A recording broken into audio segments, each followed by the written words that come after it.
Today we're going to massively upgrade my setup so that my teeny tiny little wonderful gaming PC can be enjoyed from all the way down in the home theater room downstairs, plus a couple of fancy features along the way.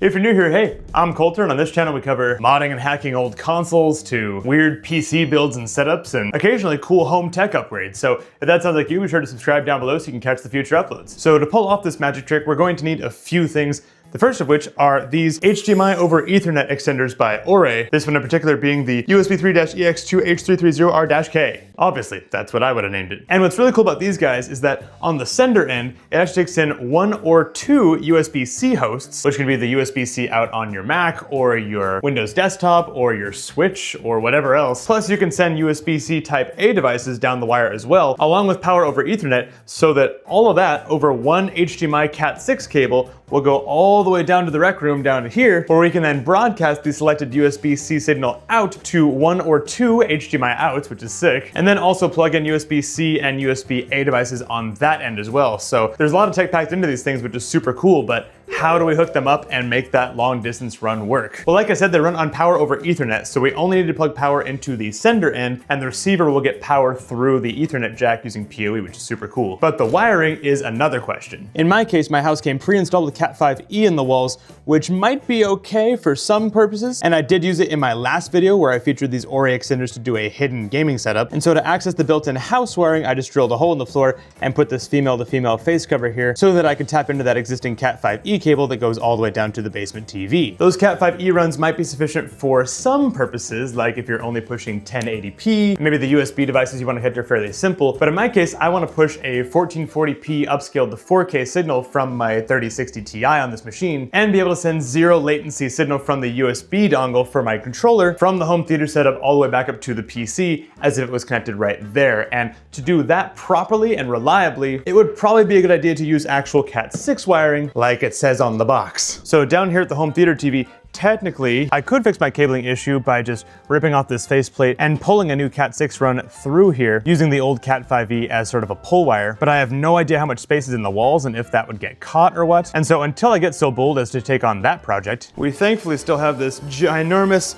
300 feet of Cat6 cable left over from the Gaming from 300 Feet Away video. Check out that video if you missed it, but we're gonna go ahead and use this as a temporary solution to test out this setup and see if it's worth running Cat6 through my walls. Okay, so I guess we're using the in-wall wiring after all, because after multiple troubleshooting attempts, the giant blob of Cat6 cable just did not work at all. So I don't know if it was being dragged around in the snow that made it non-functional, or if it just got weirdly kinked or damaged, or maybe the resolution I was targeting, the 300 feet was just a little bit too long for the adapter. And to be fair, 300 feet is a ridiculous length, especially for the distance from my office to down here. But then I plugged in the adapter to the existing Cat5e in the wall, and bring, PC shows up. So okay, which does enhance the challenge of the setup a little bit, because we're actually running it over Cat5e at a relatively short distance compared to the 330 feet it's rated for. So I guess we're about to see if we can push the 1440p res and the near zero USB latency that I was shooting for. We'll go ahead and plug in our USB dongle dangle. I heard a ba-bum, so we know the USB is actually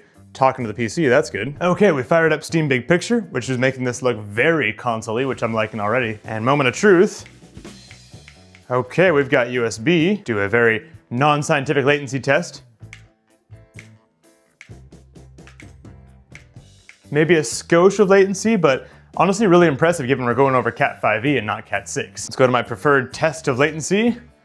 Good old Rocket League. And by the way, I wouldn't usually just leave the adapter dangling here on top of the fireplace. I actually have a whole command Velcro system going on back here where I mount my other OREI adapters that I use full time at this setup. So when this whole setup is back behind here, this gaming setup is like completely invisible, which is sick. All right, first things first, let's check out the settings. I'm gonna go ahead and keep it at 1440, especially because this game doesn't appear to actually have any DLSS support at all, so just ignore the bars at the top and bottom of the screen. Offline, exhibition. So far it's feeling really responsive just flipping through the menus here. Let's see how it goes though on the real deal. Ugh, Yeti. You might think, is that latency or is he just rusty at this game?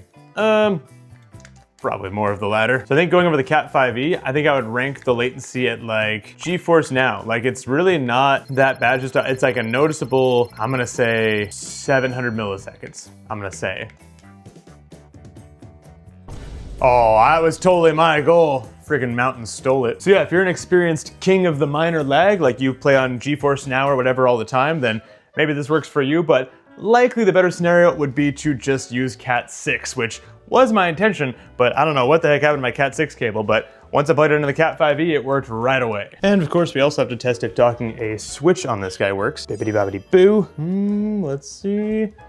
I see some link activity. Let's go find out downstairs. Not seeing anything here. Looks like the USB-C ports are more fans of Windows. And before you ask, yes, I did try a Switch 2 as well, but I'm not really surprised that that didn't work because the Switch 2 doesn't play well with most USB-C docks. But I know there are also multiple ways to achieve this setup, so let me know in the comments what you recommend I try next for the most ideal way of accessing my office gaming PC from the home theater room, because it'd be lovely just to grab the controller and enjoy my PC from the 65-inch 4K down here, which I believe this setup would handle perfectly, especially with the USB plugins and all that good stuff, if I only had Cat 6 in the wall. If you like this video, you'll probably enjoy where I tried to use the similar set of OREI adapters to game from 300 feet away in a frozen soccer field. And when I say frozen, I mean frozen, like I was in pain. And if you want to help support the channel, be sure to check out the Patreon so you can help vote on future projects and get access to videos ad-free and early and all that good stuff. And check out the Discord where you can engage with me and the growing community. Thank you guys so much for watching and have yourself a good old day.